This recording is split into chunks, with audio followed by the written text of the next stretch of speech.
Sejam bem-vindos ao curso de Estatística. Esse é o primeiro vídeo de uma série de vídeos que nós vamos gravar ao longo do semestre. Essas gravações elas vão ser divididas entre mim, a professora Juliana e a professora Amanda e vão contemplar todo o conteúdo de Estatística. A intenção é a gente padronizar o conteúdo ministrado para todas as turmas dessa disciplina. Cada professora tem a sua turma no e-disciplinas, onde vai ser disponibilizado todo o material. Então, lá vocês podem encontrar detalhes sobre a ementa, o plano de aulas, aulas, monitorias, o controle de presenças, que vão ser feitos através de quizzes semanais, as datas das avaliações, assim como os links para as avaliações, que também vão ser feitos no e-disciplinas, as referências bibliográficas, os links para estes vídeos e para os nossos encontros virtuais ao vivo. Cada uma vai ter um encontro virtual com a sua turma e vai estar tudo disponibilizado na turma do e-disciplinas de cada docente. Para falar um pouco sobre o que é a estatística, ela é aplicada em diversas áreas e ela serve basicamente para responder a algum tipo de pergunta de interesse e a gente conhecer o perfil de uma população ou tomar alguma decisão, enfim, com base em dados, a gente ser guiado aí em conclusões e respostas que a gente tem interesse de fazer. Então, normalmente, a gente tem uma pergunta a respeito de uma população e raramente a gente precisa avaliar a população inteira, fazer uma pesquisa na população inteira para conseguir responder essa pergunta. Seria muito caro, demandaria muito tempo e isso normalmente não é necessário. Então, usualmente, a gente faz um planejamento estatístico para coletar um subconjunto de unidades, que podem ser pessoas, por exemplo, dessa população, e formar uma amostra, né, parecida com a população, mas num tamanho bem menor. E dentro dessa amostra, a gente vai avaliar as nossas unidades, que podem ser pessoas, por exemplo, algumas características, que a gente chama de variáveis, e em um ou mais momentos, dependendo do nosso interesse. Uma vez coletados os dados nessa amostra, que tem que ser bem representativa da população para a gente conseguir confiar nos resultados que a gente vai encontrar nela, a gente faz a análise descritiva, que seria uma análise exploratória, resumindo os dados, né, as variáveis, as características que a gente coletou nessas unidades que fazem parte da amostra, através de tabelas, de gráficos, para a gente ter uma ideia e começar a responder a pergunta de interesse. Depois da análise descritiva, a gente faz o que é denominado análise inferencial, que são técnicas estatísticas que servem para a gente estender o resultado encontrado na amostra para toda a população. Como a gente não está avaliando a população inteira, então os resultados que a gente encontra na amostra, eles devem ser um pouco diferentes dos resultados que a gente encontraria se a gente fizesse as mesmas avaliações para todo mundo da população. Então, essa extensão dos resultados da amostra para a população, ela não é direta, ela precisa passar por técnicas estatísticas que vão nos permitir tirar conclusões da população a partir de um conjunto menor da amostra, né? Essas conclusões elas têm erros, porque a gente está concluindo para o todo através de um número menor, né, de unidades, e esse erro ele é quantificado e tem essas técnicas estatísticas que são a análise inferencial. Tudo isso, todas essas técnicas são baseadas em teorias de probabilidade. Portanto, o nosso conteúdo do curso vai começar falando de probabilidade, que são os conceitos importantes que a gente vai usar depois na análise inferencial. Então, esse tópico 2 vem depois da nossa introdução, que eu estou fazendo agora, seria a teoria de probabilidades. Depois a gente vai falar sobre o planejamento estatístico no tópico 3, para a partir de uma população a gente coletar uma amostra bem representativa. Vamos dar algumas definições importantes para a gente introduzir a nomenclatura que a gente vai usar na análise descritiva e na análise inferencial nessa etapa de planejamento. Vamos falar no item 4 sobre a análise descritiva e exploratória e finalmente no item 5 nós vamos falar de análise inferencial. Tem dois grupos de técnicas de estatística dentro da análise inferencial. Um conjunto que se chamam as técnicas clássicas e o outro conjunto que são as técnicas bayesianas. São duas filosofias diferentes dentro da inferência estatística. Nós não vamos abordar a análise inferencial bayesiana dentro desse curso. Nós vamos falar da clássica, que já é um bom começo, e depois a bayesiana, que é uma extensão, ela vai ser abordada aí na vida de vocês num outro momento. E dentro do curso de engenharia e de computação, a gente não fala de bayesiana em nenhuma disciplina, mas vocês certamente vão se deparar com técnicas bayesianas, o que eu espero que com a base que vocês aprenderem neste curso de estatística seja suficiente para vocês buscarem esse conhecimento da inferência bayesiana por si mesmos, em livros com a base aprendida aqui. Então, a estatística, ela está no nosso dia a dia, inclusive nessa pandemia, está muito presente no nosso dia a dia, todos os dias, nas reportagens, jornais, que a gente observa compilando os dados dia a dia, para a gente ter uma ideia da evolução do número de casos, do número de mortes, conseguir tomar decisões sobre a nossa quarentena, se a gente consegue mudar de fase, ir abrindo alguns negócios ou não. Então, tudo isso é baseado em dados e resumido com gráficos estatísticos, né? Como a gente vê aí dois exemplos da pandemia que vem aí desde fevereiro, março até o mês atual, né? Agosto. Um outro exemplo aqui na área ambiental, a porcentagem de terreno dos países, né? A porcentagem de área do território dos países que é preservada. Aqui eu escolhi os países maiores em extensão, esse gráfico veio do site do IBGE. Então, a gente tem Brasil num verde mais escuro, China em amarelinho, Índia em marrom, que está lá embaixo, a que menos tem percentual de território protegido, Rússia em cinza e Estados Unidos nesse verde aí um pouco mais claro. Então, a gente repara que a gente tem dados de 1990, de 2000 e de 2014. Vamos pegar o Brasil no verde mais escuro. Em 1990, a gente tinha menos de 5% do território nacional protegido. Depois, em 2000, isso cresce e em 2014 passa de 20% de área protegida. Os Estados Unidos, em 1990, era mais a área, o percentual de área protegida, era mais de 10%. Depois ele cresce em 2000, cresce em 2014, mas um crescimento bem mais suave do que no Brasil, não chegando nem a 15% do território protegido, né, em 2014. A China, ela cresce um pouquinho, mas também está abaixo do Brasil em 2014. A Rússia cresce de 90 a 2000, depois meio que se mantém estável até 2014. E a Índia aí realmente tem bem pouco do percentual do seu território protegido. Então, é um gráfico que diz bastante, e isso tem bastante a ver com toda a discussão que está tendo aí na nossa Amazônia, né, ultimamente. Aqui eu tenho um outro gráfico também do assunto do coronavírus, só que aqui bem no começo, né? Vocês virem a data lá embaixo do lado esquerdo, ela é de 9 de março de 2020.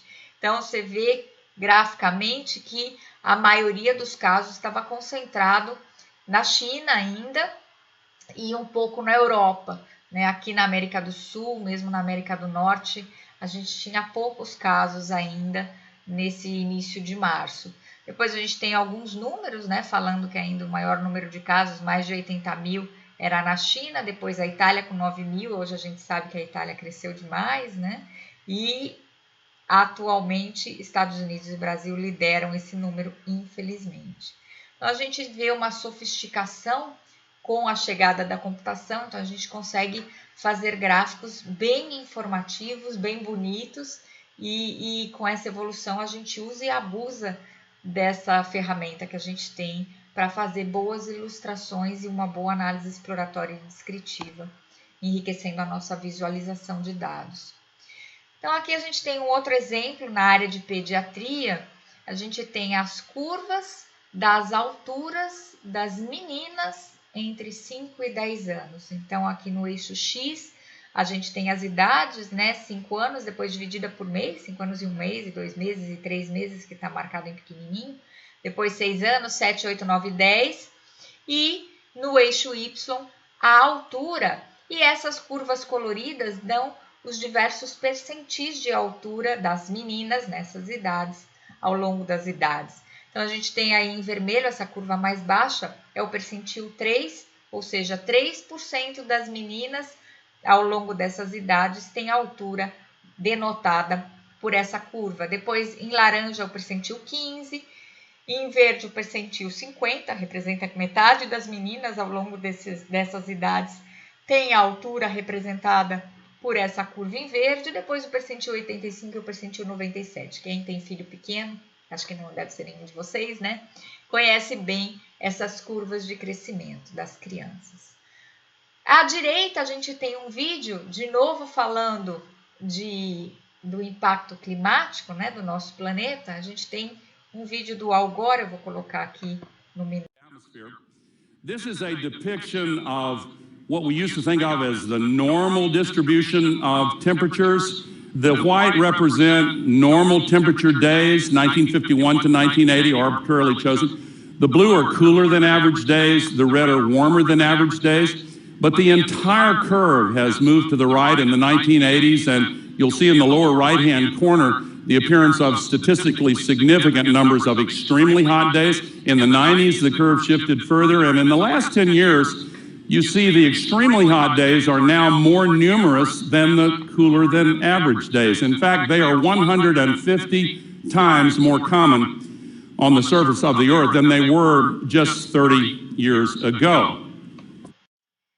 Então aqui, essa palestra foi bem famosa do Al Gore, e ele divulgou essa palestra e convenceu todo mundo que realmente o aquecimento global era um problema sério. E ele, nesse pedaço que eu mostrei, ele se baseou muito em estatística.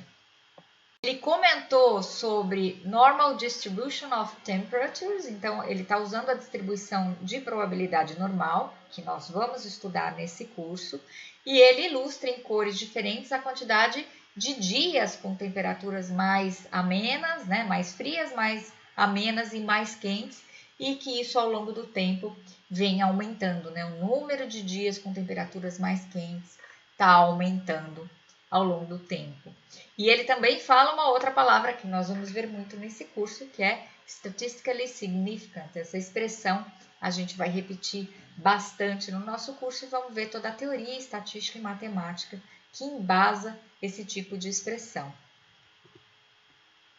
A gente tem que tomar alguns cuidados, porque muitas vezes gráficos, tabelas e apresentações tentam nos convencer de coisas meio equivocadas, né? Mas com base nos números, a gente tira algumas conclusões que de repente são conclusões equivocadas. Então a gente tem que aprender a usar muito a nossa intuição, o nosso conhecimento da área específica que está sendo representada, para não ser enganado, né? E não se equivocar nas conclusões e tomadas de decisões que eventualmente a gente tem que fazer. Então aqui a gente tem um exemplo de um gráfico onde a curva em preto ela representa a quantidade de consumo de margarina ao longo de 2000 até 2009, né? É anual, né? É pontual isso aí.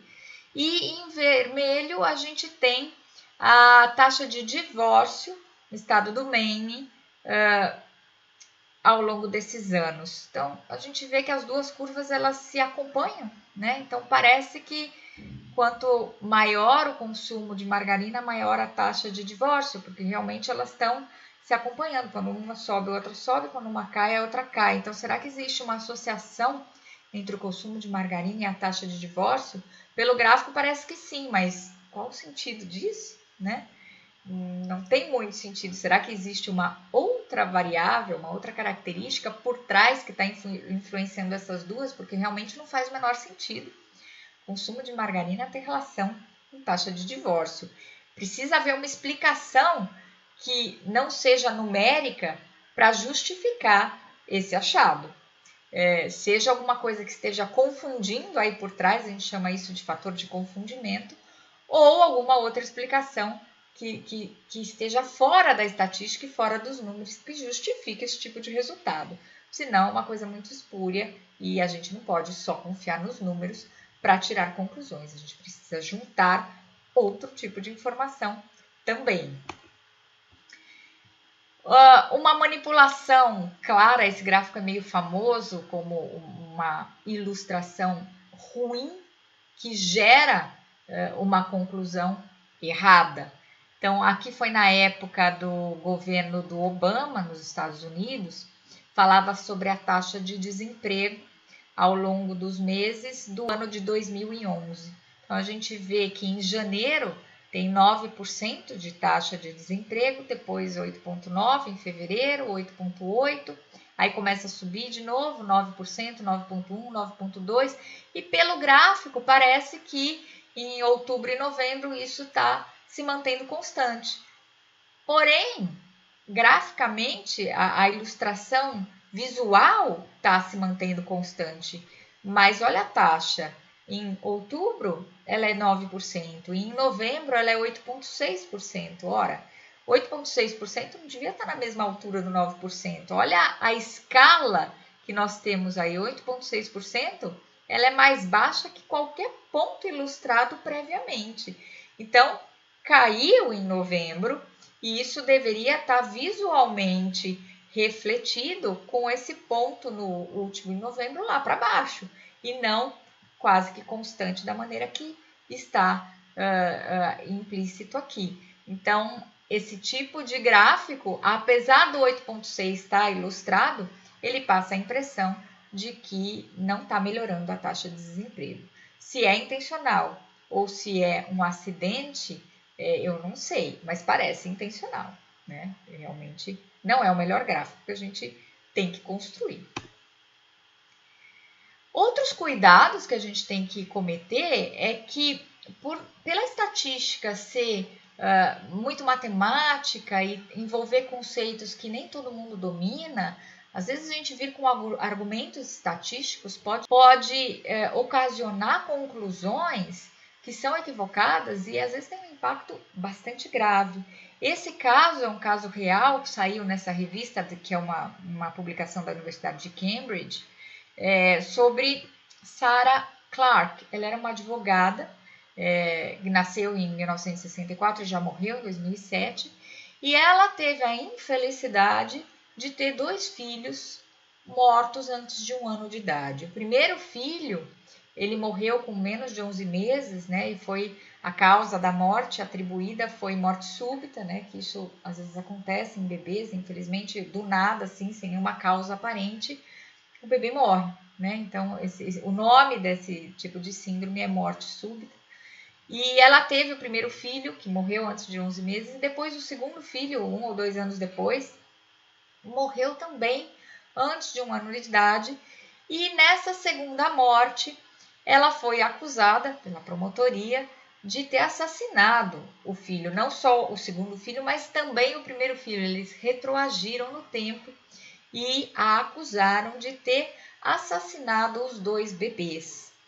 E ela foi condenada e presa por isso e ficou 3 anos na prisão por conta disso.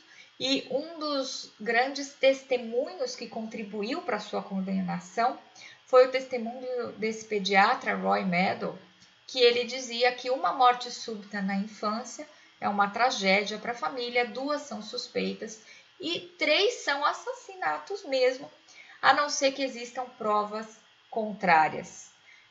Até todo o julgamento dela ocorreu ao contrário, né? Em vez dela ser suposta inocente e a promotoria está tentando provar que ela assassinou os filhos, foi ao contrário, ela foi suposta assassina e a defesa tentando provar a sua inocência, mas infelizmente ela não conseguiu e foi presa por 3 anos, até depois ter aparecido uma evidência de infecção no líquor do seu segundo filho, e aí o processo foi reaberto e ela foi solta, né?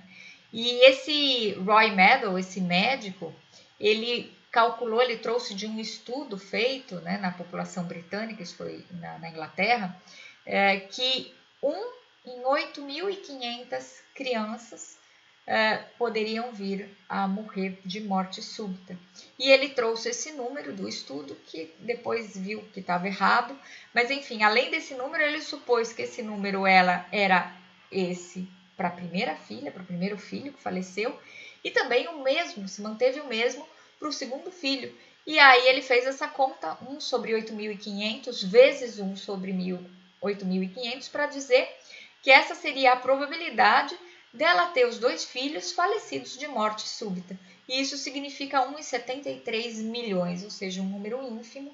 E aí ele convenceu os jurados que ela era culpada e ela foi condenada. Só que esse número está totalmente equivocado, porque além do número em si, 1 em 8.500 não está muito certo, depois isso foi contestado, essa conta, esse produto, supõe que as 2 mortes são totalmente independentes, ou seja, uma não tem relação com a outra. Isso é um conceito bem estatístico também, o conceito de independência.